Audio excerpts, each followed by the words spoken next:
आज हम एक नए प्रश्न की बात कर लेते हैं फिर से।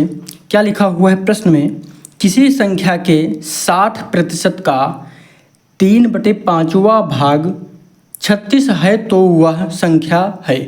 यहाँ पर विकल्प आपको दिए गए हैं, कौन सा विकल्प सही होगा ये आपको बताना है। चलिए हम हल करना शुरू करते हैं। यहाँ पर क्या लिखेंगे, माना संख्या x, माना संख्या क्या हो जाएगी हमारी, संख्या बराबर x, कोई दिक्कत नहीं है।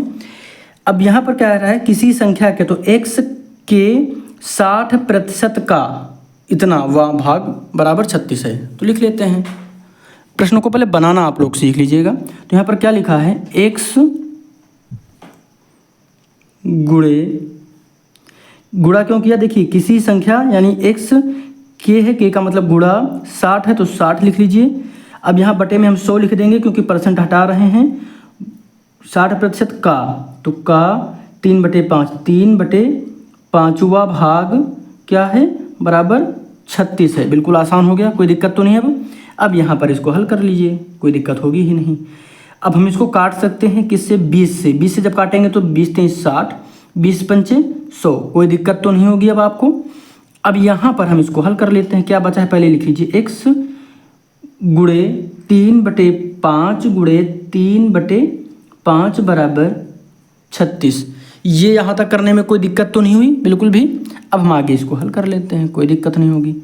अब हम यहाँ पर क्या करेंगे, पहले बटे वाले को जब भेजेंगे इधर तो ये गुणा में चले जाएंगे क्योंकि भाग में है, और जो ये गुणा में ही आएंगे तो भाग में नीचे चले आएंगे। ठीक है, कैसे होगा ये भी करके बता देते हैं आपको। तो यहाँ पर क्या बचेगा, x बराबर ये वाले जाएंगे इधर तो क्या हो जाएंगे, 36 के गुणे में आ जाएंगे तो 5 गुणे 5, और बटे में क्या आ जाएंगे, ये 3 गुणे 3, कोई दिक्कत नहीं है। अब हम इसको काट देते हैं, किससे काट देते हैं, 3 से इसको काटेंगे तो 12 3 36, अब 12 को 3 से काटेंगे तो यहाँ पर आ जाएगा 4।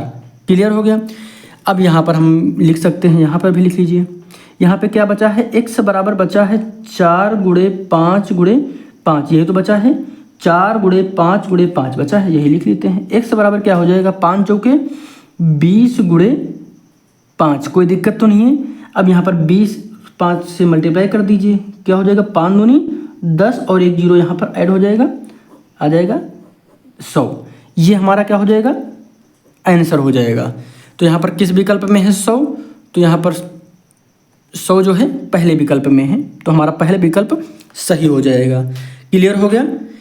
तो इस तरीके से हम बिल्कुल आसानी के साथ प्रश्नों को हल कर सकते हैं। बहुत आसान से प्रश्न है। किसी भी प्रश्न में कोई भी डाउट रहता है तो ज़रूर कमेंट किया करिए। चैनल पर नए हैं तो सब्सक्राइब जरूर करें। धन्यवाद।